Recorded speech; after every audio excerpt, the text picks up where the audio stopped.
김진우는 북한 함경북도 회령시의 한 평범한 가정에서 태어났다. 아버지는 당 간부였고 어머니는 가정주부였지만 가족들은 행복했다. 하지만 김진우가 10살 되던 해 아버지의 반치제 발언으로 인해 온 가족이 정치범 수용소로 끌려갔다. 정치범 수용소인 열동 15만리소의 실상은 말로 다 표현할 수 없을 정도로 참혹했다.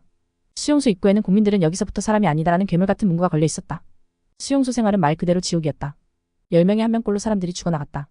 매일 아침 방공장에 모여 간신히 배급되는 옥수수 몇 톨로 살아가야 했고 최소한의 의복조차 허용되지 않았다. 여름엔 온갖 벌레와 모기떼에 시달렸고 겨울엔 영하 30도의 혹한 속에서 생사를 넘나들었다. 매일 아침마다 반장이 죽은 이들의 수를 부르면 그제야 가족들은 친척이 살아있는지 알 수 있었다. 죽은 이들을 수레에 싣고 수용소 바깥 언덕 위에 버렸다.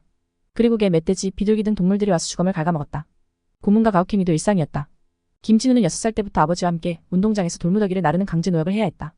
작은 실수에도 반장의 구타를 면치 못했다. 어린 시절 영양실조 학대로 인해 그의 성장이 크게 왜곡되었다. 그런 고통 속에서도 가족의 사랑만은 버팀목이 되었다. 하지만 시간이 갈수록 가족들이 차례로 영양실조와 각종 질병, 그리고 고문으로 인해 삶을 잃었다. 결국 김진우만 홀로 남게 되었다. 15년이라는 세월이 지난 후에야 그는 수용소에서 석방되었다. 하지만 그에겐 살아갈 힘조차 없었다. 영양실조로 몸은 말라붙었고 갖가지 질병에 시달렸으며 정신도 혼란스러웠다. 거리를 방황하다 우연히 만난 탈북 브로커의 도움으로 그는 위험천만한 탈출을 감행하게 되었다.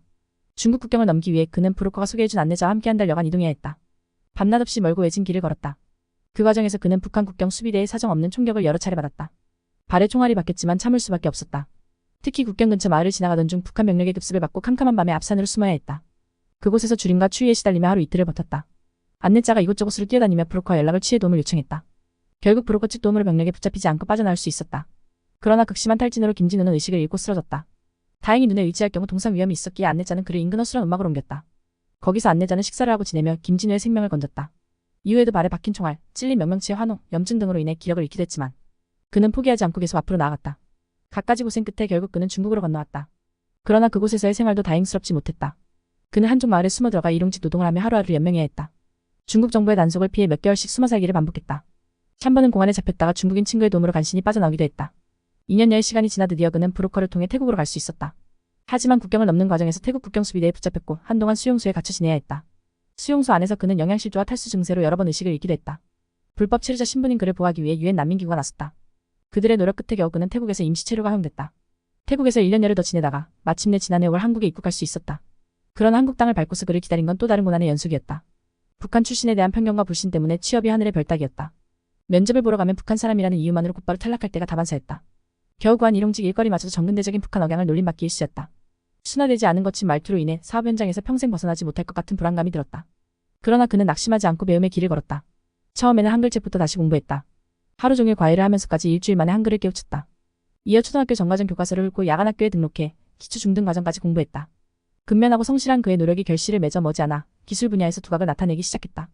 컴퓨터 프로그래밍을 배워 초보 개발자로 첫 직장 생활을 시작할 수 있었다. 매사에 열정적으로 임하며 폭넓은 지식을 쌓았다. 연구개발 실력을 인정받아 점점 대기업으로 자리를 옮기게 되었다. 결국 고액 연봉자가 되어 인생 반전의 기회를 잡게 된 것이다. 그는 자신의 힘으로 북한에서 가장 열악한 환경에서 벗어나 대한민국의 중산층으로 발돋움한 자랑스러운 사례가 되었다. 그러나 그는 자신의 행복에만 머무르지 않았다. 그는 더 나아가 북한에 계신 가족과 친구들 그리고 아직도 인권 유린과 기아에 시달리는 북한 주민들을 구출하고자 했다. 그 꿈을 이루기 위해 그는 북한인권운동단체의 정기원을 시작했다. 또한 자신의 탈북 경험을 책으로 발간하고 강연을 다니며 북한 실상을 세계에 알리기 시작했다. 수익금 전액을 북한에 있는 고아와 노인들을 돕는 데 쾌척했다. 앞으로도 계속해서 인도주의 활동에 전념할 예정이다. 김진우는 이렇게 말했다. 지옥 같은 수용소 생활을 견뎌낸 것도 목숨을 걸고 탈북한 것도 모두 자유를 향한 열망 때문이었습니다.